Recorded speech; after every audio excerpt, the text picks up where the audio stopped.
Bismillahirrahmanirrahim. Today's topic of discussion is past MCQ key of gynae ops या OBG. Start करते हैं कुछ important chapters को। तो पहला चैप्टर है anatomy of female genital tract. Male का कोई काम नहीं है गायनी के अंदर सिवाय इनफर्टिलिटी के। अच्छा, जो एनाटमी ऑफ जेनिटल ट्रैक है इसके अंदर सबसे पहला है मेल एक्सटर्नल जेनिटेलिया। इसकी जो इंडक्शन होती है वह SRY जीन कंट्रोल करता है और हार्मोन होता है टेस्टोस्टेरोन। फीमेल के अंदर मेन डक्ट होती है पैरामीजोनेफ्रिक और मेल के अंदर होती है मीजोनेफ्रिक डक्ट होती है। अब जो पैरामीजोनेफ्रिक डक्ट के दो पार्ट होते हैं, एक अनफ्यूज्ड कॉर्डल पोर्शन होता है और एक फ्यूज्ड क्रेनियल पोर्शन आप कह लो या इन्फीरियर पोर्शन कह लो। जो अनफ्यूज्ड कॉर्डल पोर्शन होता है पैरामीजोनेफ्रिक डक्ट का, उसने फैलोपियन ट्यूब बनानी होती है। जो फ्यूज्ड पोर्शन होता है उसने यूट्रस और अपर 1/3 ऑफ वजाइना बनाना होता है। अब आपने मुझे ये बताना है कि लोअर 1/3 ऑफ वजाइना या लोअर 2/3 ऑफ वजाइना कहाँ से बनता है। इसके बाद नेक्स्ट है कि अगर यूट्रस रूडिमेंट्री हो तो इस सिंड्रोम का नाम है MRKH सिंड्रोम। ओके, ये आपने पढ़ना है मुलेरियन एनॉमलीज के अंदर, जो कि दो तरह की होती है। मुलेरियन ऑब्स्ट्रक्शन जिसको इम्परफोरेट हाइमन कहते हैं, और दूसरा मुलेरियन एजेनेसिस, यानी जो फीमेल के जो स्ट्रक्चर्स है लाइक यूट्रस नहीं बना, ब्लाइंड एंडेड या एब्सेंट वजाइना है, तो उसको बोलते हैं मुलेरियन एजेनेसिस या रोकिटंस्की सिंड्रोम या mayor Rokitansky castor हॉर्सक syndrome. Okay, इसके बाद साइज ऑफ फीमेल यूरिथ्रा काफी छोटा होता है। मेल के तो 4 पार्ट होते हैं, फीमेल के 4 के बजाय 3.5 रट्टा मार लो। इसके बाद नेक्स्ट है कि जो लिम्फेटिक ड्रेनेज होती है सर्विक्स की, सर्विक्स का जो मेन लिम्फ नोड होता है वो आपका इंटरनल इलियक लिम्फ नोड होता है। फिर ऑब्चुलेटर और एक्सटर्नल भी होता है, लेकिन मेन इंटरनल होता है। SRY जीन मेल क्रोमोसोम के ऊपर पड़ा हुआ होता है। अगर यूट्रस एब्सेंट हो, वजाइना ब्लाइंड एंडेड हो, नॉर्मल स्कैंडल सेक्सुअल कैरेक्टरिस्टिक्स हो, पेनलेस प्राइमरी एमेनोरिया हो, प्राइमरी एमेनोरिया मेन से स्टार्ट नहीं हुए, तो इसको बोलते हैं रोकिटंस्की mayor Rokitansky Kuster Hauser syndrome. लेकिन अगर वही वाला अर्ली एडोलेसेंट हो, ठीक है, प्राइमरी एमेनोरिया हो, लेकिन वजाइना के ऊपर ब्लाइंड बल्कि बल्जिंग मेम्ब्रेन आपको नजर आ रही हो, ठीक हो गया, प्राइमरी इम्यूनोरिया और हिमेटोकोल्पोस हो, तो वो इम्परफोरेट हाइमन होता है। इसके बाद नेक्स्ट हम आगे आ जाते हैं एब्सेंट यूट्रस, तो हो गया Mayer Rokitansky Kuster Hauser syndrome. Ovarian artery abdominal aorta की ब्रांच होती है। इम्परफोरेट हाइमन, वही वाला सवाल आ गया, इम्परफोरेट हाइमन है, ओके, और ब्लूइश मेम्ब्रेन है, डेट मींस कि मेंसेस जमा हुए हुए हैं, हिमेटोकोल्पोस हुआ है, नॉर्मल मेंस्ट्रुअल साइकिल है, लेकिन आगे पास नहीं हो पा रहा, मुलेरियन ऑब्स्ट्रक्शन है। Okay, which part of the uterus become lower part of gravid uterus, तो वो सर्विक्स होता है, लोअर पार्ट बनाता है। यूट्रस का एक लोअर सेगमेंट भी होता है, अपर सेगमेंट भी होता है, ये आपने सिजेरियन सेक्शन के अंदर पढ़ा था। Blood supply of upper vagina, तो उसकी होती है सर्वाइको vaginal branch of uterine artery, ठीक हो गया। वैसे वजाइना के लिए वर्ड इस्तेमाल होता है वो है कोल्पो। इसके बाद नेक्स्ट है कि failure of fusion of only upper part of Mullerian duct, के मुलेरियन डक्ट का सिर्फ अपर पार्ट फ्यूज नहीं हो सका तो बाइकॉर्नेट, अगर पूरा का पूरा फ्यूज नहीं हुआ तो यूट्रस डाइडल्फीज है, दो यूट्रस हो गए। फीमेल जेनिटल ट्रैक के जो लिम्फेटिक ड्रेनेज होती है वो पैरायोटिक लिम्फ नोड के पास आती होती है। लिबरेटर नाई का जो मेन बल्क होता है वो प्यूबोकॉक्सीजिया से बना होता है। इसके बाद normal secondary sexual characteristics normal है, दैट मींस के हाइपोथैलेमो पिट्यूटरी एक्सिस काम कर रहा है, hypothalamic pituitary ovarian axis. Amenorrhoea हुआ है, मेन से स्टार्ट नहीं हो रही, क्यों हो रहा है, क्योंकि यूट्रस एब्सेंट और वजाइना नहीं है, तो मुलेरियन एजेनेसिस के अंदर आ जाएगा, ठीक हो गया। ओके, और मुलेरियन ऑब्स्ट्रक्शन के अंदर आपका इम्परफोरेट हाइमन आ जाता है। ओवरी मौजूद है, यूट्रस नहीं है, शैलो वजाइना, तो वंस अगेन रोकिटंस्की सिंड्रोम या मुलेरियन एजेनेसिस। इसके बाद है कि unfused caudal segment of paramesonephric duct, paramesonephric duct को मुलेरियन डक्ट भी कहते हैं और वुल्फियन डक्ट या मीजोनेफ्रिक डक्ट को कहते हैं, तो उसने फैलोपियन ट्यूब बनाना है। बाकी जो मुलेरियन ट्यूबरकल होता है, जो फ्यूज पोर्शन होता है, उसने uterus, cervix and proximal 2/3 of vagina बनाना है। ओवेरियन आर्टरी एब्डोमिनल एओर्टा से निकलती है just below the renal artery. Muscle forming the main bulk of levator ani, तो वो प्यूबोकॉक्सीजियस है। इम्परफोरेट हाइमन है, ब्लूइश मेम्ब्रेन है, तो ये मुलेरियन ऑब्स्ट्रक्शन के अंदर आता है। जबकि मुलेरियन एजेनेसिस के अंदर रोकिटंस्की mayor Rokitansky Kuster Hauser syndrome या सिंपल रोकिटंस्की सिंड्रोम, जिसमें ब्लाइंड एंडेड वजाइना होता है विद नो यूट्रस। ओके, इसके बाद डिसऑर्डर ऑफ मेंस्ट्रुएशन वाला है चैप्टर। ओके, आई थिंक ये चैप्टर भी इसको छोड़ देते हैं इस वाले चैप्टर को। ओके, अब इनफर्टिलिटी वाले चैप्टर के कुछ MCQ पॉइंट कर लेते हैं। ओके, इनफर्टिलिटी वाला, अच्छा बता दो, जब भी कोई इनफर्टिलिटी के लिए कपल आता है तो आपने 1 साल का वेट कराना होता है, फिर आपने सीमन SFA स्टार्ट कराना होता है। अब SFA की क्या वैल्यूज होती है वो भी आपको बता देता हूँ, क्योंकि आपको कोई भी नहीं बताएगा कि SFA की वैल्यू को कैसे रट्टा मारना है, मैं आपको बता देता हूँ। सबसे पहले तो आपने तरतीब को रट्टा मारना है। सबसे पहले आपके पास सीमन आएगा तो आपने उसका वॉल्यूम लेना है। नंबर 2, सीमन के अंदर स्पर्म्स की कंसेंट्रेशन होती है और हर कंसेंट्रेशन के अंदर नंबर होता है, नंबर तक पहुंच गए। नंबर के बाद नेक्स्ट क्वेश्चन है कि स्पर्म ने मूव करना है, भागना है, ठीक है। ओके, सपोज कि बंदा आपके पास भागता हुआ आ रहा है, तो आप पहले भागते हुए बंदे को देखोगे ना, फिर देखोगे इसने क्या कपड़े पहने हुए हैं, तो मोटिलिटी आ जाएगा, फिर मॉर्फोलॉजी आ जाएगा, फिर वाइटैलिटी आ जाएगा, स्पर्म्स कैसा है, जिंदा है, मरा हुआ है, या फिर pH आ जाएगा। अब सीमन की वॉल्यूम है, आपने इमेजिन करना है कि 1.5 लीटर की बोतल होती है 7 आपकी, 1.5 लीटर 1.5 रट्टा मार लेना है, फिर इसको 10 से मल्टीप्लाई करना है, क्योंकि 1.5 लीटर की बोतल से आप 10 गिलास पी सकते हैं, आई डोंट थिंक सो, छोटे गिलास लेने पड़ेंगे, तो आपका आंसर आ जाएगा 15 मिलियन पर ml ये स्पर्म की कंसंट्रेशन होती है। फिर इसके बाद बड़ा फजूल सा निमोनिक है, 1 और 5 को प्लस करो 6 आता है, और 9 और 3 को प्लस करो तब भी 12 आता है, तो उनको डबल कर लो, तो 3 और 9 क्या होता है, टोटल स्पर्म का नंबर होता है। इसके बाद आ जाओ एम के अंदर, आ जाओ एम के अंदर टोटल वर्टिकल एम 3 है, तो 3 आ जाएगा, उसके दरमियान 2 स्पेसिस है तो 3 2 आ जाएगा। इसके बाद मॉर्फोलॉजी, मॉर्फ हम मॉर्फ बोलते हैं शॉर्ट फॉर्म, MORP, या PH को मॉर्फ, तो 4 आ जाएगा। वाइटैलिटी 5.8 होती है और लास्ट में PH 7.2 होती है। ये निमोनिक आपको कोई भी नहीं बताएगा। अच्छा चलो अब वापस चलते हैं अपने टॉपिक के अंदर। तो नेक्स्ट है हमारा कि सीवियर एंडोमेट्रियोसिस है। जब सीवियर एंडोमेट्रियोसिस हो, चाहे एंडोमेट्रियल कैंसर हो, चाहे एंडोमेट्रियल हाइपरप्लेजिया हो, तो एक ही सर्जरी आती है, वो है total abdominal hysterectomy plus bilateral salpingo oophorectomy. ठीक हो गया। बाकी एंडोमेट्रियल कैंसर के लिए जो होती है 2 के अंदर आप रेडियोथेरेपी ऐड कर लेते हैं, 3 एंड 4 के अंदर कीमो ऐड कर लेते हैं। ये एक्स्ट्रा पॉइंट बता दिया। Deep dyspareunia, okay, deep dyspareunia that mean sexual intercourse में पेन होता है। साइक्लिकल मेनोरेजिया, तो ये एंडोमेट्रियोसिस में देखने को मिलता होता है। Causes of ascites after IVF, तो ये ओवेरियन हाइपर स्टिमुलेशन सिंड्रोम है। ओव्यूलेशन इंडक्शन का यही नुकसान होता है कि ज़्यादा बच्चे पैदा हो जाते हैं या ज़्यादा ओवरी स्टिमुलेट हो जाती है। इसके बाद है कि ट्यूबल पेटेंसी को चेक करने वाले के लिए जो बेस्ट है, जो डायग्नोस्टिक भी है, थेरापेटिक भी है, यानी लैप्रोस्कोपी आप ट्यूबल पेटेंसी को देखने के लिए इस्तेमाल करते हैं, उसको तोड़ने के लिए, एडहियन को तोड़ने के लिए, जो कि पैल्विक इन्फ्लेमेटरी डिजीज साल्पिंजाइटिस की वजह से हो सकती है। और डाई कौन से इस्तेमाल करोगे ये आपने कमेंट्स में बताना है। टोटल स्पर्म का नंबर कितना होता है, टोटल स्पर्म का अकाउंट मैंने आपको यहाँ से बताया था। ओके, टोटल स्पर्म का जो नंबर होता है मिनिमम जो होता है वो 39 को रट्टा मार लेना, इसने 20 लिखा हुआ है। ओके चलो खैर है, सही है। टोटल स्पर्म काउंट जैसे कंसंट्रेशन लिखी हुई है, ठीक है, कंसंट्रेशन 15 को रट्टा मार लो, वैसे यहाँ पे 12 से 16 लिखी हुई है। इसके बाद है कि प्रेगनेंसी रेट पर साइकिल ऑफ क्लोमिफिन इंडक्शन, तो प्रेगनेंसी रेट या सक्सेस रेट 10 से लेकर 15% होता है। वाकई में सक्सेस रेट ही होता है। Treatment in case of azoospermia, okay, अभी डिफरेंट तरह के टर्मिनोलॉजी वगैरह इस्तेमाल आएगी, ठीक हो गया। तो एजोस्पर्मिया के अंदर वैसे SSR करते होते हैं, सर्जिकल स्पर्म रिट्रीवल, लेकिन इसने इक्सी लिखा हुआ है, ठीक है। एजोस्पर्मिया में हम इक्सी कर सकते हैं माइल्ड और मॉडरेट केस में। अगर स्पर्म का काउंट 10 मिलियन है, ओके ठीक है, यानी कम हुए पड़े। मॉर्फोलॉजी 50% है। मॉर्फोलॉजी नॉर्मल कितनी बताई थी आपको मैंने, वैसे परसेंटेज में वहाँ पे 4 लिखी हुई है, यहाँ पे इसने 50% है। मोटिलिटी 35 है, आई थिंक परसेंटेज में इसने लिखा हुआ है, और वहाँ पे तो अच्छा मोटिलिटी तो ठीक है। Morphology 50%, I don't think so, क्या लिखा हुआ है। Oligospermia, okay, oligospermia that means sperm का काउंट कम हुआ पड़ा है। हिस्टीरोसाल्पिंजोग्राम विद लैप्रोस्कोपी है, ओके, यानी हिस्टीरोसाल्पिंजोग्राफी करते हैं लैप्रोस्कोपी के साथ। तो हम क्यों चेक करते हैं, ट्यूबल पेटेंसी को चेक करने के लिए। PCOS के अंदर इनफर्टिलिटी को मैनेज करने के लिए क्लोमिफिन अगर उसे रेजिस्टेंस है तो GnRH या laparoscopic ovarian drilling. Test for tubal patency, तो वो ट्यूबल पेटेंसी को चेक करने के लिए कौन सा होता है, हिस्टीरोसाल्पिंजोग्राफी वगैरह करते होते हैं, ठीक हो गया। Okay, laparoscopic hysterosalpingography, okay. इसके बाद नेक्स्ट हम आगे की तरफ आ जाते हैं। फर्स्ट इन्वेस्टिगेशन और चॉइस फॉर एंडोमेट्रियोसिस, तो एंडोमेट्रियोसिस के लिए जो इन्वेस्टिगेशन होती है वो लैप्रोस्कोपी होती है।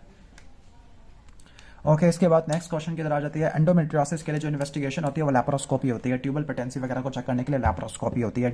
एडियोलाइसिस के लिए भी, एडियोलाइसिस वैसे हम करते होते हैं किस सिंड्रोम के बाद, एशरमैन सिंड्रोम, जो कि ज़्यादा DNC करने की वजह से होता है। आपने जो डेसिडुआ बेजालिस है उसको भी स्क्रैप ऑफ कर दिया। लो स्पर्म का नंबर है, पैरोटिड की स्वेलिंग है, तो पैरोटाइटिस, एंसेफलाइटिस, पैनकेराटाइटिस, ये सारा मम्स की वजह से आपको देखने को मिलता होता है। और काइटिस भी होता है। Thick and myometrium thick and, और 12 वीक यूट्रस है, तो ये किसमें होता है, एडिनोमायोसिस में आपको देखने को मिलता होता है। ओके, ठीक हो गया, थिक एंड मायोमेट्रियम। इसके बाद नेक्स्ट क्वेश्चन की तरफ आ जाते हैं, यानी 12 हफ्तों से नीचे का होता है, 12 हफ्तों से ज़्यादा का होता है फाइब्रॉइड का होता है। वैसे मोस्ट अप्रोप्रिएट इन्वेस्टिगेशन है डिस्मेनोरिया, डिस्पेरोनिया और हैवी मेंस्ट्रुअल ब्लीडिंग, तो ये लैप्रोस्कोपी करानी होती है। Management of infertility in PCOS, तो आपने क्या करना है, क्लोमिफिन इस्तेमाल करना होता है। First line investigation, okay, first line investigation क्या होती है ट्यूबल पेटेंसी के लिए, हिस्टीरोसाल्पिंजोग्राफी विद डाई, लेकिन गोल्ड स्टैंडर्ड क्या होती है, लैप्रोस्कोपी कीमो परट्यूबेशन, जो कि डायग्नोस्टिक और थेरापेटिक भी होती है। Treatment in case of severe oligospermia, ये मैं बात कर रहा था। अगर 5 बिलियन से कम का स्पर्म नॉर्मल कितना बताया था, 15 बताया था, ओके, ठीक हो गया, पर ml के अंदर। तो अगर 5 से कम है तो आपने इक्सी कराना होता है। नॉर्मल स्पर्म काउंट वैसे इसने 20 लिखा हुआ है, 15 से 20 ठीक है। First line investigation for endometriosis, तो फर्स्ट लाइन या जो मोस्ट अप्रोप्रिएट होती है, वैसे मोस्ट अप्रोप्रिएट तो ऊपर लिखा हुआ है एंडोमेट्रियोसिस में, लेकिन जो फर्स्ट लाइन होती है, चलो ठीक है, लैप्रोस्कोपी होती है। और गोल्ड स्टैंडर्ड होती है हिस्टोपैथोलॉजिकल एग्जामिनेशन करना होता है लीयंस को। इसमें स्कैंडर्ड डिस्मेनोरिया होता है, डिस्पैरोनिया होता है, साइक्लिकल पेन देखने को मिलता होता है। वैसे साइक्लिकल होता है, नॉन साइक्लिकल होता है। Cause of ascites after IVF, तो ये ओवेरियन हाइपर स्टिमुलेशन सिंड्रोम होता है। प्रेगनेंसी रेट पर साइकिल विद क्लोमिफिन, एक साइकिल के अंदर 10 से लेकर 15% आपको देखने को मिलता होता है। इसके बाद infection of genital tract almost हुआ हुआ है। इसके बाद नेक्स्ट हम चलते होते हैं, ओके, मैलिग्नेंसीज वाले को भी छोड़ देते हैं। कॉमन गायनोकोलॉजिकल प्रोसीजर, इसको भी हम छोड़ देते हैं, कॉन्ट्रासेप्शन को भी छोड़ देते हैं। ओके सही है। Physiological changes, antenatal care, antenatal care वाले चैप्टर को करते हैं। Okay antenatal care and investigation. Okay जो ट्रिपल टेस्ट होता है फर्स्ट ट्राइमेस्टर के अंदर होता है, इसके अंदर ट्रिपल टेस्ट क्या फर्स्ट ट्राइमेस्टर में होता है, असल में सेकंड ट्राइमेस्टर का टेस्ट है। ट्रिपल टेस्ट और क्वाड्रपल टेस्ट होता है। जो क्वाड्रपल टेस्ट होता है इसके अंदर क्या होता है, इसमें बीटा एसजी, alpha beta protein, unconjugated estriol और इनहिबिन होता है। जबकि डबल टेस्ट और अल्ट्रासाउंड में न्यूक्लियर ट्रांसलूसेंसी की आपकी फर्स्ट ट्राइमेस्टर में होती है। बीटा एसजी पैप ए होता है। ओके ठीक हो गया। और अगर मैं पैप ए भी ऐड कर दूं क्वाड्रपल के अंदर तो वो सीरियल इंटीग्रेटेड टेस्ट बन जाएगा। ये नॉन इन्वेसिव टेस्ट थे। इन्वेसिव टेस्ट में सीवीएस, एमनियोसेंटेसिस, कॉर्डोसेंटेसिस। सीवीएस 11 पर, एमनियोसेंटेसिस 15 पर और कॉर्डोसेंटेसिस 20 पे करती है। सीवीएस का 2% का मिसकैरेज होता है, एमनियोसेंटेसिस का 1 का होता है, उसमें 2 से लेकर 5 आपको देखने को मिलती है। और इन टेस्ट का फायदा क्या होता है, पहले प्रेगनेंसी का पता लगा लो कि कोई मसला तो नहीं है और टर्मिनेट करने में भी आसानी होती है। ओके तो ट्रिपल टेस्ट होता है और ट्रिपल टेस्ट और आपका वो होता है क्वाड्रपल टेस्ट, सीरियल इंटीग्रेटेड, सारे डाउन सिंड्रोम में होते हैं। न्यूक्लियर ट्रांसलूसेंसी डाउन सिंड्रोम में होती है, 6 मिलीमीटर से ऊपर की नॉर्मल होती है। मैनेजमेंट ऑफ ट्विन प्रेगनेंसी, पहला ब्रीच है, अगर फर्स्ट ब्रीच है तो आपको सीजेरियन सेक्शन के अंदर जाना पड़ेगा। Prevention of neural tube defect, तो फॉलिक एसिड देना होता है 4 मिलीग्राम या 0.4 milligram. Okay best parameter for determination of size in ultrasonography, तो एब्डोमिनल सर्कमफ्रेंस सबसे अच्छा होता है साइज को देखने के लिए। सिम्फिजियो फंडल हाइट होती है। Okay symphysio fundal height okay 20 weeks के ऊपर 20 होती है, यानी अप टू 20 वीक्स तक ये सेम होती है। ओके यानी जेस्टेशनल एज के बराबर होती है। फिर इसके बाद हर हफ्ते में 1 सेंटीमीटर बढ़ती रहती होती है। ओके यानी ऑलमोस्ट के बराबर ही होती है आपको जेस्टेशनल एज के, वैसे +-2 करना होता है। Not cause by amniotomy. Okay uterine hyperstimulation amniotomy की से नहीं होता, वो ऑक्सीटोसिन की वजह से होता है। लॉब सेट मैनूवर, ये ब्रीच वजाइनल डिलीवरी के लिए करते हैं। एक पिनार्ड मैनूवर होता है, एक लॉब सेट मैनूवर होता है और एक मॉरिशियस स्मेली वीट मैनूवर होता है। ये 3 मैनूवर होते हैं। ओके ठीक हो गया, तो ऑलमोस्ट ये हो जाएगा। इसके बाद हम आगे की तरफ आ जाते हैं। ओके तो लॉबस्टर मैनूवर भी हो जाएगा। Does not cause rise in alpha FITA protein. Alpha FITA protein वैसे तो आपको किस में देखने को मिलती है, डाउन सिंड्रोम में, वैसे आपको एलिवेटेड डाउन सिंड्रोम में आपको एलिवेटेड देखने को मिलती है। एक तो डाउन सिंड्रोम में इन्वॉल्व होती है, दूसरा आपका आता है डाउन सिंड्रोम में उल्टा काम हो जाती है मेरे ख्याल से, और बढ़ती होती है न्यूरल ट्यूब डिफेक्ट के अंदर। ठीक है एड्रीनल हाइपोप्लेजिया में कोई ताल्लुक नहीं है इसका। Okay not a part of routine examination in 12 week pregnancy. 12 week pregnancy या डेटिंग स्कैन के अंदर पल्विक एग्जामिनेशन नहीं करते फॉर यूट्रस साइज। एलएमपी अगर 20 मार्च है तो आपने 9 महीने और 7 दिन ऐड कर लिए होते हैं, तो आप ऐड कर दो 27 और 9 महीने ऐड कर दो, दिसंबर बन जाएगा। First antenatal visit as soon as possible within the 12 weeks वैसे करना होता है। फिर अगला 20 पे करते हैं, फिर 24 पे करते हैं, फिर 28 पे करते हैं, फिर 32 पे करते हैं, फिर 36 पे करते हैं, फिर 38 पे करते हैं, फिर 40 पे चले जाते हैं। स्नोस्टोम अपीयरेंस स्मॉलर प्रेगनेंसी के अंदर आती है। Chances of thalassaemia in offspring of carrier patient. अब थैलासीमिया ऑटोसोमल रिसेसिव है। ऑटोसोमल रिसेसिव में नेक्स्ट ट्रांसमिशन का चांस 25% होता है। ऑटोसोमल डोमिनेंट के अंदर और एक्सीलेंट रिसेसिव के अंदर जो आगे ट्रांसमिशन का चांसेस 50% होता है। सीवीएस हम 20 या 20 कह रहा हूँ 10 से पहले नहीं करते होते, दोबारा बता देता हूँ। सीवीएस के लिए मिनिमम 11 होते हैं, एमनियोसेंटेसिस के लिए 15 होते हैं और कॉर्डोसेंटेसिस के लिए 20 हफ्ते होते हैं। इसके बाद कर सकते हैं, इससे पहले नहीं कर सकते। आरएच नेगेटिव है 20D प्रोफाइलैक्सिस देना है। अगर सेंसिटाइज नहीं हुई पहले कभी ओके या कोई सेंसिटाइजिंग इवेंट नहीं है तो 28वें पर 1 डोज देते हैं या 28वें और 34वें पे देते हैं। अगर सेंसिटाइजिंग इवेंट हो गया है, फर्स्ट ट्राइमेस्टर है, तो आपने 250 इंटरनेशनल यूनिट का देना होता है और किलियो टेस्ट नहीं परफॉर्म करना होता। सेकंड ट्राइमेस्टर के अंदर आपको देखने को मिल रहा है, यानी 12 से लेकर 20 हफ्ते में, तो आपने 250 इंटरनेशनल यूनिट का इंजेक्शन लगाना होता है और किलियो टेस्ट परफॉर्म करना होता है। किलियो टेस्ट से आपको ये पता लगेगा आपने और कितनी डोज देनी है, क्योंकि किलियो टेस्ट ये बताता है कि कितने फीटल ब्लड सेल माँ की सर्कुलेशन में गए हैं। इसके बाद अगर 20 हफ्तों के बाद है तो आपने क्या करना होता है, 500 इंटरनेशनल यूनिट का इंजेक्शन देना होता है और फिर दोबारा किलियो टेस्ट आपने परफॉर्म कराना होता है। सेंसिटाइजिंग इवेंट कौन से होते हैं, early pregnancy bleeding, for example ectopic pregnancy, molar pregnancy हो गया। इसके अलावा वैसे एंटीडी उसमें भी देते होते हैं। ब्रीच प्रेजेंटेशन में जो होता है एक्सटर्नल केफालिक वर्डियन, एक इंटरनल पोडालिक वर्डियन होता है, वो आप किस में करते हैं, वो ट्रांसवर्स ट्विन प्रेगनेंसी वाले में करते होते हैं। जो एक्सटर्नल केफालिक वर्डियन होता है ये ब्रीच डिलीवरी में करते हैं, इसमें भी एंटीडी डालते होते हैं। ओके बाकी मिसकैरेज में भी देते होते हैं। चलो मैं कहाँ से कहाँ निकल गया। वजाइनल डिलीवरी इन ट्विन प्रेगनेंसी, अगर ट्विन प्रेगनेंसी है, वजाइनल डिलीवरी है, कब करेंगे, अगर दोनों ट्विन की फैलिक प्रेजेंटेशन किया है, सिफैलिक किया है। अगर एक ब्रीच का भी आ गया तो आपने क्या करना होता है, सीजेरियन सेक्शन करना होता है। ठीक हो गया। इसके बाद नेक्स्ट हम आगे चलते हैं। डेटिंग स्कैन 11 से 14 में करते हैं, नॉर्मली स्कैन 20 से लेकर 22 हफ्तों में करते होते हैं। इसके बाद है कि prophylaxis will be given in RH negative mother. Okay जब माँ RH नेगेटिव होगी, बेबी RH पॉजिटिव होगा। वुमेन विद ट्विन प्रेगनेंसी के अंदर लैम्डा और T साइन आता होता है। ओके जो कोरियोनिसिटी होती है उसको बेस्ट एसेस करने के लिए 10th वीक का या जो डेटिंग स्कैन होता है आपको वो पता लगाते हो। माइल्ड ब्लीडिंग है, लोअर एब्डोमिनल इंटरनल पेन है, मेम्ब्रेन आपको सर्वाइकल ओस से नजर आ रही है, ओके नजर आ रही है, नो फीटल हार्ट रेट, और फीटल पोल 25% गायब हो चुका है, यानी बाकी 75% तो रहता है ना, लेकिन फीटल हार्ट रेट नहीं है।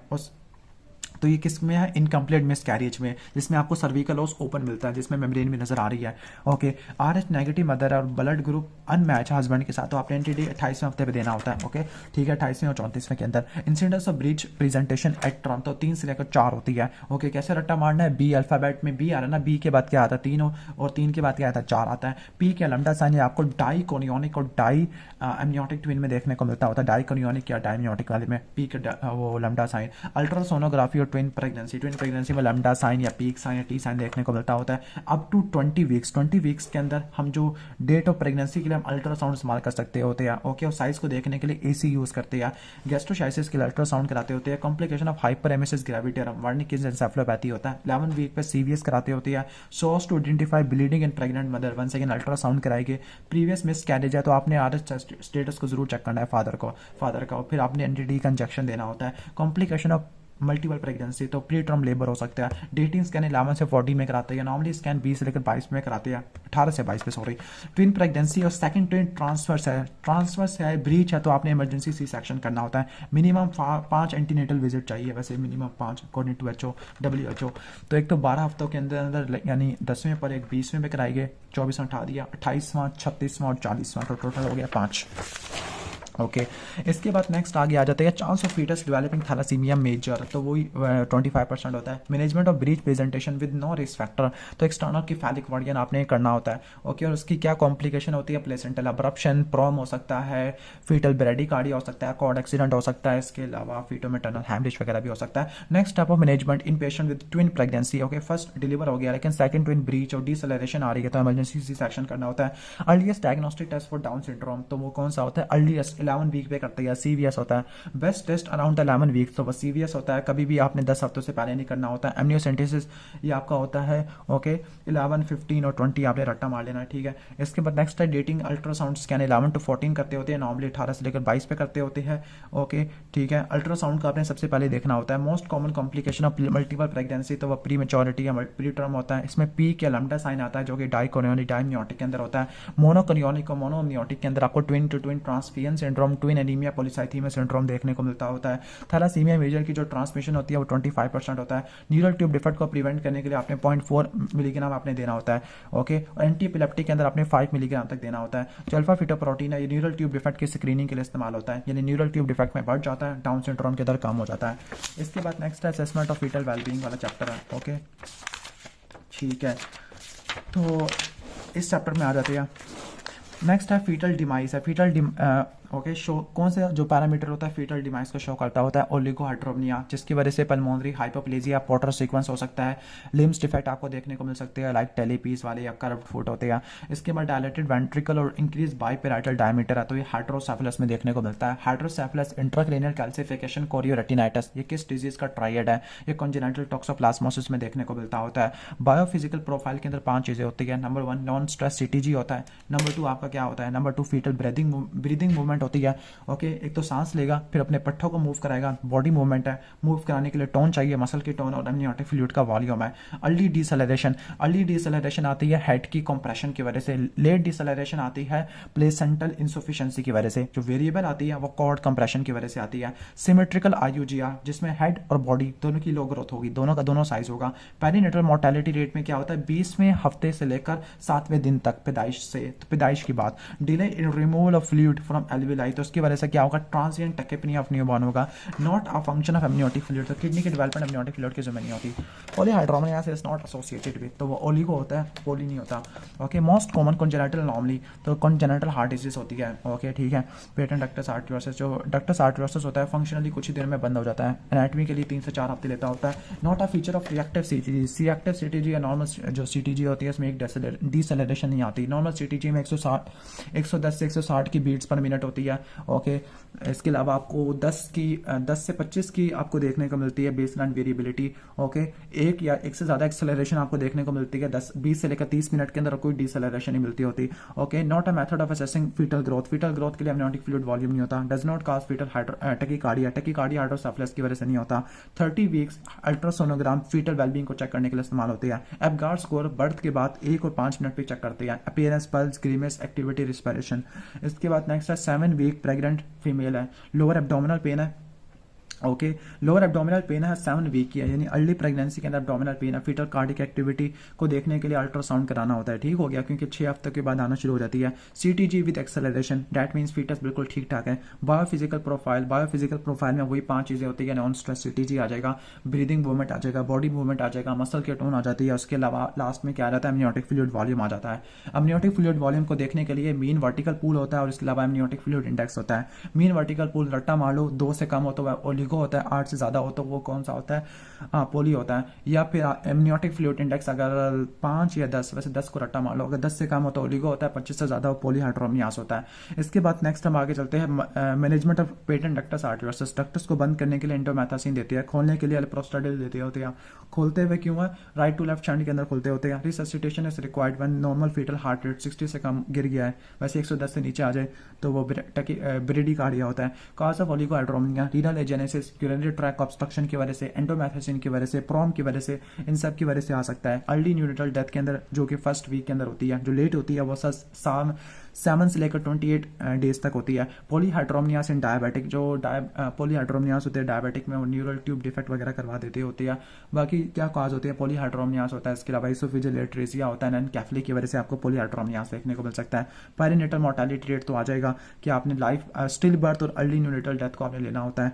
ओके, पेटेंट डक्टस आर्टरियोसिस, डक्टस को पेटेंट कौन रखता है, प्रोस्टाग्लैंडिन E1, वैसे E1 होता है, यहाँ पे E2 लिखा हुआ है। नॉर्मल प्राइमरी ग्रेविडा लेबर के अंदर कोई रिस्क फैक्टर नहीं है। फीटल असेसमेंट के लिए क्या करेगा, फीटल असेसमेंट के लिए जो मेथड ऑफ चॉइस है, जो बेस्ट मेथड होता है फीटस को चेक करने के लिए, वो फीटल हार्ट की ऑस्कल्टेशन होता है, कोई रिस्क फैक्टर नहीं है। टेम्परेचर फॉर न्यू बॉर्न तो 37.5 से लेकर 37.5 होता है, 36 से 37.5 तक। इससे नीचे हो तो हाइपोथर्मिया कहेंगे, 32 से लेकर 37 हो तो उसको बोलते हैं कोल्ड स्ट्रेस या माइल्ड हाइपोथर्मिया। सर्फेक्टेंट 24 वीक पे प्रोड्यूस होना शुरू हो जाता है, मैक्सिमम 34वें हफ्ते पे आ जाता है। Early neonatal death first week के अंदर होती है, सीवीएस 11 वीक पे करती है। एमनियोटिक फ्लूइड इंडेक्स 10 से लेकर 25 होता है। पॉलीहाइड्रोमियास डायबिटिक की कॉम्प्लिकेशन होती है। Double bubble sign duodenal atresia में होता है। काज ऑफ ओलिगोहाइड्रोमियास रीनल एजेनेसिस है।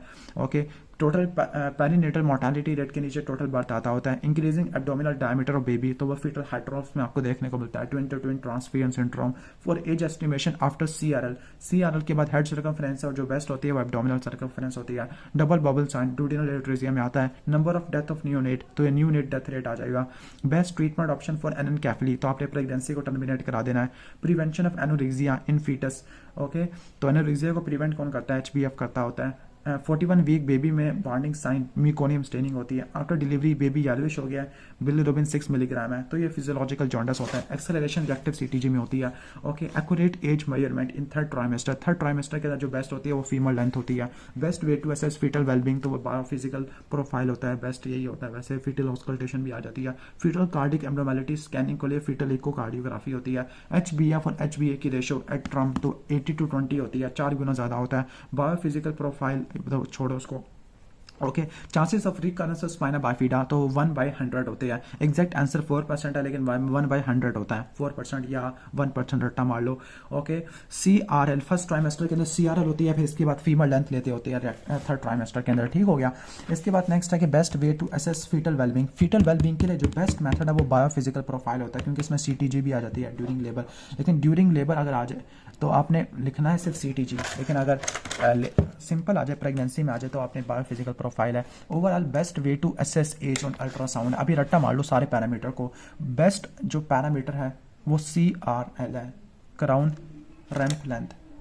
ओके, तो बेस्ट वे आ जाए to assess age on ultrasound, तो वो CRL होता है। फर्स्ट ट्राइमेस्टर में CRL होता है, सेकंड ट्राइमेस्टर में बाइपैरेटल डायमीटर होता है, थर्ड ट्राइमेस्टर के अंदर क्या होता है, ओके, फीमर लेंथ होती है। ओके, ठीक हो गया। ओके ये आ जाएगा। और हेड सर्कमफ्रेंस भी होता है, और अराउंड 14 to 20 वीक्स है, like second trimester abdominal circumference इस्तेमाल करते हैं। ओके ठीक है, लेकिन वो मेनली इस्तेमाल करते होते हैं किस चीज़ के लिए, साइज को असेस करने के लिए, ना कि एज को करने के लिए। तो CRL biparietal diameter of female length third trimester के अंदर। इसके बाद है पेरीनेटल मोर्टेलिटी रेट हो गया फर्स्ट 7 डेज के अंदर, अर्ली न्यूनेटल होता है, पेटेंट रखने के लिए प्रोस्टाग्लैंडिन E1 होता है, उसको बंद करने के लिए होता है इंडोमेथासिन होता है, sign of early deceleration on CTG। तो अर्ली डिसेलरेशन होती है हेड की कंप्रेशन की वजह से लेट होती है, प्लेसेंटल इनसफिशिएंसी की वजह से जो वेरिएबल होती है वो कॉर्ड कंप्रेशन की वजह से आपको देखने को मिलती होती है। ओके, तो अब हम आ रहे थे नेक्स्ट टॉपिक है हमारा medical disorder in pregnancy. Okay, diabetic patient है और प्रूराइटस है। ओके, डायबिटिक प्रेग्नेंट लेडी और प्रूराइटस है, वुल्वल प्रूराइटस स्पेसिफिकली कैंडिडियासिस की वजह से होता है। पल्मोनरी हाइपरटेंशन है, इसकी बेस्ट जो मैनेजमेंट होती है वो आपने प्रेगनेंसी को टर्मिनेट कराना होता है। ओके, पल्मोनरी हाइपरटेंशन वैसे कॉम्प्लिकेशन प्री क्लैम्पशिया की कह सकते हो। Infant born to the diabetic mother है, तो डायबिटिक मदर में कॉन्जेनिटल मैलफॉर्मेशन, CVS की न्यूरल ट्यूब डिफेक्ट होने के चांसेस काफी ज्यादा होते हैं। इसके बाद नेक्स्ट है प्रूराइटस ऑफ ट्रंक एंड लिम्स। प्रूराइटस हुआ है डेट मीन्स के कोई चीज जमा हुई है, लाइक बाल साल्ट जमा हुए हैं, स्किन का रैश नहीं है, एनोरेक्सिया और मलेस है, एपिगैस्ट्रिक डिस्कम्फर्ट, स्टीटोरिया और डार्क यूरिन है, तो ये ऑब्स्ट्रक्टिव कोलिस्टेसिस के अंदर होता है। Diabetic pregnant lady with pruritus candidiasis होता है। ओके, अब प्रेगनेंसी के अंदर फिट्स क्यों बढ़ जाती है, क्योंकि जो प्रेगनेंसी होती है वो एंटी कन्वल्सेंट ड्रग के मेटाबॉलिज्म को बढ़ा देती होती है। Okay, not a component of managing labour को मैनेज करना है विद हार्ट डिजीज, तो मिथर्जिन आपने इस्तेमाल नहीं करनी। मिथर्जिन होती क्या है आपने कमेंट सेक्शन में बताना है। Okay, not a contraindication for vaginal delivery with diabetes, और डिलीवरी एट 38 से 39 जो टर्म डिलीवरी होती है कॉन्ट्राइंडिकेशन नहीं होती। ओके, रुबेला एंटीबॉडी डिटेक्टेड नहीं है प्रेग्नेंट लेडी में, तो आपने प्रेगनेंसी के बाद रुबेला की वैक्सीनेशन करानी होती है। सर्वाइकल एब्नॉर्मेलिटी को चेक करने के लिए सर्वाइकल स्मेयर कराती होती है, पैप स्मेयर करवाती है प्रेगनेंसी में नहीं। हाइपरथायराइड है, पायरिक्सिया है, चेस्ट के अंदर साइन सिम्टम देखने को मिल रहा है। Okay, that mean thyroid storm है। हाइपरथायराइडिज्म की एक्यूट सीवियर फॉर्म को बोलते हैं thyroid storm. Uncontrolled hypertension on fetus है, उसकी वजह से IUGR हो जाएगा। ओके, अगर ब्लड प्रेशर 160 से ज्यादा है तो वो सीवियर हाइपरटेंशन की तरह होता है। Diagnostic test for GBM। Okay, diagnostic test GDM के लिए होता है OGTT होता है, oral glucose tolerance test. NICE criteria में 5, 6, 7, 8 और WHO के अंदर 5108 है। अब ये क्या चीज़ है ये आपको मैं XCQ वाली एक्सप्लेनेशन में बताऊंगा। HbA1c टाइप 1 और टाइप 2 के लिए करते हैं। HbA1c आगे स्क्रीनिंग के लिए भी करते हैं 6 से लेकर 13वें हफ्ते के ऊपर। Okay, complication of diabetes in fetus, और कार्डिक एनोमली और न्यूरल ट्यूब डिफेक्ट देखने को मिलते होते हैं। Patient on 36 week with iron deficiency anaemia और सीवियर है, तो आपने क्या देना, ब्लड ट्रांसफ्यूजन देनी होती है, पैक सेल ट्रांसफ्यूजन है। Vaginal discharge with gram negative है इंट्रासेलुलर डिप्लोकोकाई, तो ये निजीरिया गोनोरिया के अंदर होती है। प्री क्लैम्पशिया का जो रिस्क फैक्टर वो स्मोकिंग नहीं होता। ओके, इसके बाद नेक्स्ट है choice of drug to control fits in eclampsia, तो मैग्नीशियम सल्फेट अगर माइसीनिया ग्रेविस है तो वेल्प्रोइक एसिड लेंगे, और रिकरेंस है तो डायज़ेपाम लेंगे। ओके, डायबिटीज मेलाइटिस की स्क्रीनिंग है, तो इसकी स्क्रीनिंग वैसे 20 से लेकर 24 हफ्तों पे की जाती है, लेकिन 16 से लेकर 20 लिखा हुआ है, मान लेते हैं। Management of anaemia with symptom, तो पैक सेल ट्रांसफ्यूजन देंगे। टेस्ट टू डायग्नोस GDM, तो OGTT होता है। WHO में नाइस क्राइटेरिया में 5, 6, 7, 8 और WHO में 5108 है। Contraindication in pregnancy with thyrotoxicosis, तो रेडियो एक्टिव आयोडीन कभी भी नहीं देना। Baby born to diabetic mother है, तो आप उसको हाइपोग्लाइसीमिया हो जाएगा। पैरावायरस फीटल हाइड्रोप्स करा देता होता है। फिफ्थ डिजीज इरिथेमा इन्फेक्शियोजम बोलते हैं, स्लैप चीक सिंड्रोम भी कहते हैं। Time of delivery in asthma, तो नियर टर्म कराते हैं। BP इन रीनल डिजीज, तो 140/90 थ्रेशोल्ड को रट्टा मार लेना है। मिड डायस्टोलिक मर्मर माइट्रोस्टिनोसिस की वजह से होती है। 2-3 डिसफॉस्फोग्लिसरेट, ये राइट साइड पे शिफ्ट करा देती है, डैट मीन्स के ऑक्सीजन को रिलीज करवा देती है। GDM विद प्रीवियस हिस्ट्री, इस केस में आपने OGTT थोड़ा जल्दी कराना है 16 से 18 पर। Induction of labour in diabetes, okay, diabetes में करते हैं वो टर्म पे करते हैं 38 से लेकर 39 वीक्स पर। Anti coagulant use in pregnancy, low molecular weight heparin करानी होती है। वारफिन कॉन्ट्राइंडिकेटेड होती है फर्स्ट ट्राइमेस्टर में। ओके, सेकंड में आप दे सकते हो, फिर तीसरे में दोबारा हेपरिन की तरफ आना होता है। Treatment of women with cholestasis in liver after 38 weeks, तो इंडक्शन ऑफ लेबर कराना होता है। Treatment of curdy white discharge और इचिंग है, तो क्लोट्रीमजोल है, क्लोट्रीमजोल आपने इस्तेमाल करना होता है। ओके, रुबेला IgM नेगेटिव और IgG पॉजिटिव है, डेट मीन्स के प्रीवियस इन्फेक्शन और रिकवरी हो चुकी है। Dose of folic acid in anti epileptic free mother, तो 5 मिलीग्राम इस्तेमाल करना होता है। BP बढ़ा हुआ है, टॉनिक क्लोनिक फिट्स आपको देखने को मिल रही है, तो एक्लैम्पशिया में होते हैं। प्रोराइटस बिलिरुबिन बढ़ा हुआ है, ELP है, तो ये ऑब्स्ट्रक्टिव कोलिस्टेसिस है, कोलिस्टेसिस प्रेगनेंसी है, माइक्रोस्टेटिक हाइपोक्रोमिक एनीमिया के अंदर फेरेटिन कराना होता है, drug of choice for BP, तो ड्रग ऑफ चॉइस वैसे लेबेटोलॉल होती है प्री इक्लेम्शिया में, ओके। बाकी आपने सी सेक्शन के लिए मैनेज करना होता है। इसके बाद नेक्स्ट है कि cause of anaemia in grand multiparous, तो आयरन डेफिशिएंसी एनीमिया होता है। प्री कंसेप्शन डीएम कंट्रोल, तो टू प्रिवेंट कॉन्जेनिटल मैलफॉर्मेशन है। पेशेंट को पॉलीडिप्सिया, पॉलीयूरिया, पॉलीहाइड्रोमनियासिस, तो डायबिटीज मेलाइटिस में होता है। First step in management of preeclampsia, तो आपने पेशेंट को एडमिट करना for evaluation. Congenital heart valvular disease, okay, congenital heart valvular disease है। फर्स्ट ट्राइमेस्टर के अंदर हमेशा लो मालिकुलर वेट हाइपरिन इस्तेमाल करना होता है एंटीकोगुलेंट में, क्योंकि माइट्रल स्टेनोसिस की वजह से एट्रियल फिब्रिलेशन हो जाती है।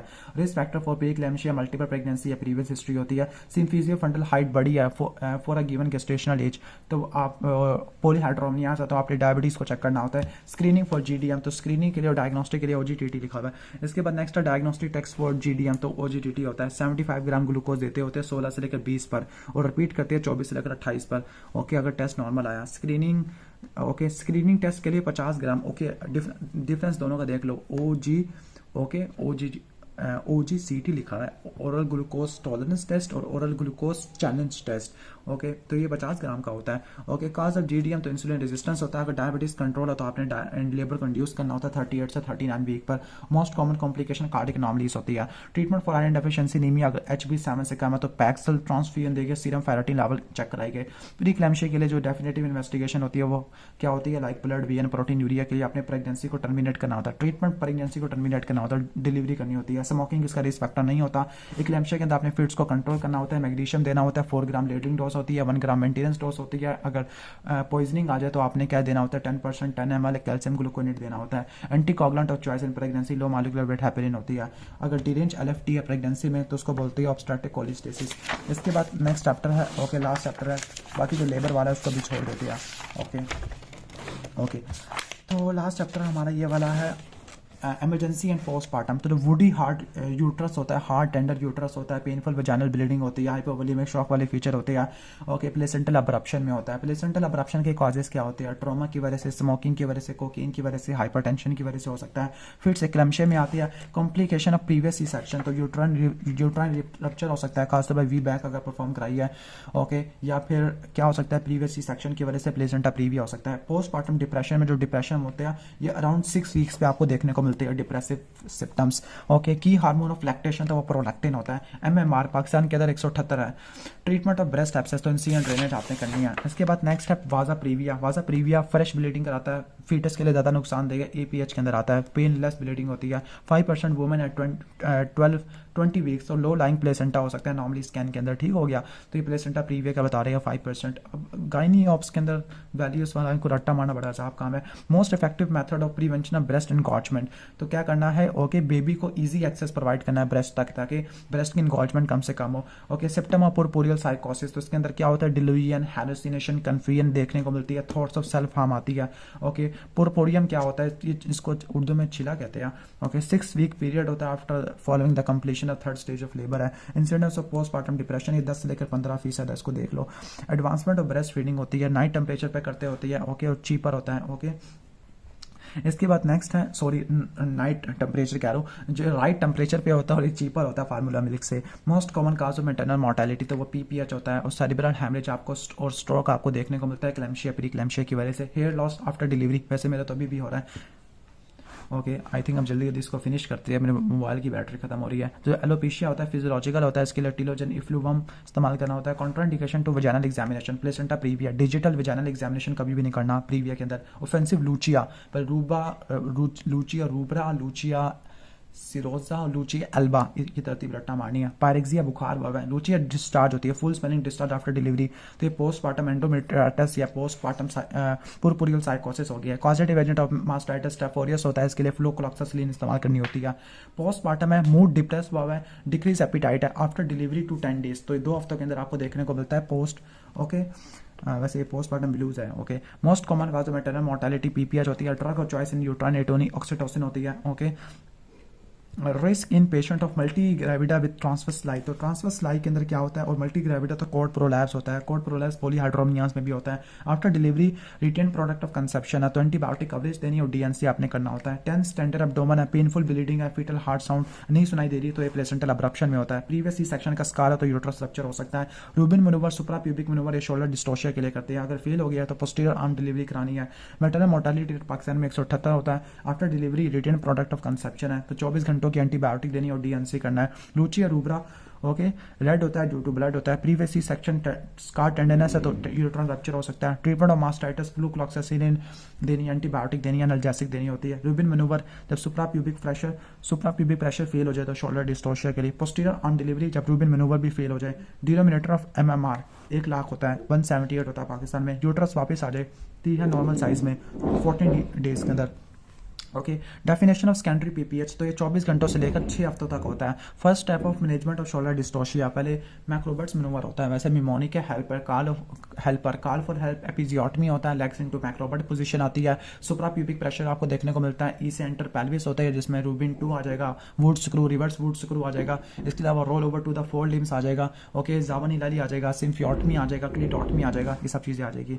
Okay no milk injection when the baby feeds but on examination clear food निकल रहा है तो आपने पोजीशनिंग ठीक करनी है। Major cause of mother death in Pakistan, तो पीपीएच होता है। प्रीवियस सी सेक्शन और सीवियर एब्डोमिनल पेन है और टेंडर एब्डोमेन है, यूट्रस रप्चर है। ओके ठीक है, और पिकिंग के प्रीवियस सी सेक्शन में या तो प्रीविया हो सकता है या यूट्रस रप्चर हो सकता है। अब प्रीविया के अंदर तो पेनलेस ब्लीडिंग होती है, लेबाइल मूड है। ओके और ऑलवेज टीयरी और डिप्रेस है on the 5th postmortem days है, तो 2 वीक्स के अंदर आपको पोस्टमार्टम ब्लू देखने को मिलता है। Most common cause of maternal mortality PPH होती है। सेकेंडरी पीपीएच और ऑफेंसिव वैजाइनल डिस्चार्ज, तो ये आरपीओसी की वजह से होती है, पुरपुरियल साइकोसिस में।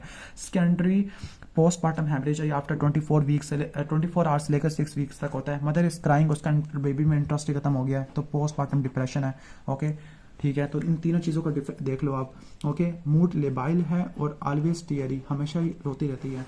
Most common cause of maternal death in Pakistan, तो पोस्टमार्टम हैमरेज होता है। Okay most common cause of PPH फ्यूट्रानेटोनी होता है। ड्रग ऑफ चॉइस ऑक्सीटोसिन होता है। पाकिस्तान के अंदर 178 होती है। ओके ग्लोबली इन्फेक्शन और हैमरेज करवाती है maternal mortality. Most common complication in history of C section, तो यूट्राइन रप्चर होती है। टेंडर एब्डोमेन है, एब्सेंट फीटल हार्ट साउंड्स है, वजाइनल ब्लीडिंग और वुडी हार्ट यूट्रस, तो प्लेसेंटल अब्रप्शन में होता है। प्रीविया में कोई पेन नहीं होगा, फीटल हार्ट साउंड नॉर्मल होती है। वाजा प्रीविया के अंदर क्या होता है, स्पॉन्टेनियस रप्चर ऑफ मेम्ब्रेन होता है, पेनलेस ब्लीडिंग होती है वजाइना की और डिक्रीज फीटल हार्ट साउंड होती है। Treatment of choice for breast abscess, तो अल्ट्रासाउंड गाइडेड एस्पायरेशन देनी होती है। स्टफ ऑरियस मोस्ट कॉमन काज होता है। मास्टाइटिस के केस में एंटीबायोटिक एनाल्जेसिक देनी और इंसिडेंट ड्रेनेज आपने देना होता है। Ultrasound guided aspiration incident drainage आपने ब्रेस्ट एब्सेस में देना होता है। मास्टाइटिस में एंटीबायोटिक एनाल्जेसिक देनी होती है। Contraindication to digital vaginal examination, तो वो कौन सा होता है, प्लेसेंटा प्रीविया होता है।